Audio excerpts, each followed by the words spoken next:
नाज़रीन मौजूद आहियूं खेपरे जे अंदरि असांजी सेगिर मड़ी जो तयारी मुकमल मेले जी तयारी जे हवाले सां मंदिर खे ख़ूबसूरत लाइटुनि खां सजायो वियो आहे।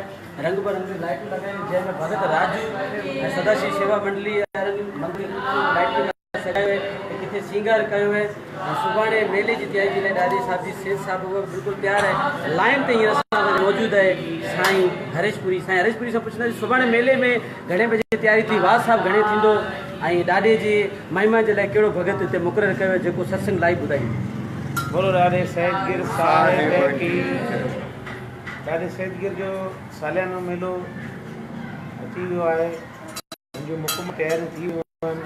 असांजा सदाशिव सेवा मंडली वारा छोकिरा माना हुननि सुठी कोशिशि करे ॾींहुं राति पंहिंजे हिसाब सां सुठे नमूने ॾाॾे जी सजावट, ॾाॾे जी सेज जी सजावट सुठे नमूने थी वई आहे। सुभाणे 7 बजे ॾाॾे जो वास थींदो ऐं 8:30 बजे भंडारो चालू थींदो ऐं 9 साढे 9 बजे खां सत्संग सॼी राति हूंदो ऐं इन में सुठा भगत गुलाब सागर कंडियारी वारो, कवन हंसराज ऐं ॿियो आचार भगत सूफी रागी आचार भगत उहो बि पंहिंजा ॾाॾे जा प्रवचन भॼन ॻाईंदा ऐं सभिनी शेवकनि खे असीं वरी बि चऊं था घणे में घणी सुठे नमूने शिरकत करे इहो जीवन सफलो कनि ऐं ॾाॾे जी शेवा कनि ऐं ॾाॾे जी शेवा ॾाॾे साहिब जी समाधि ॾाॾे सैदगिर जी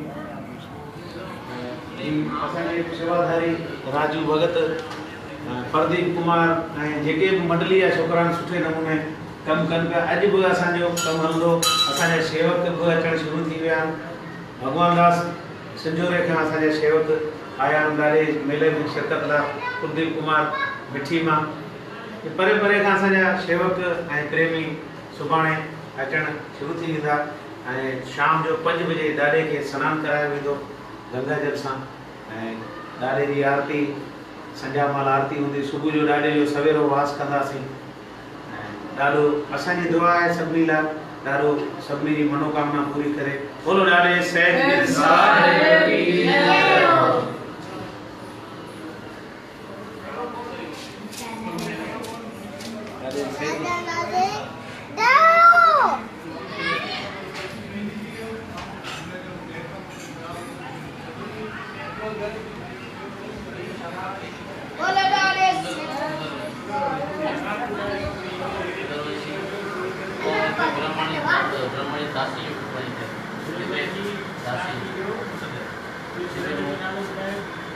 जवाब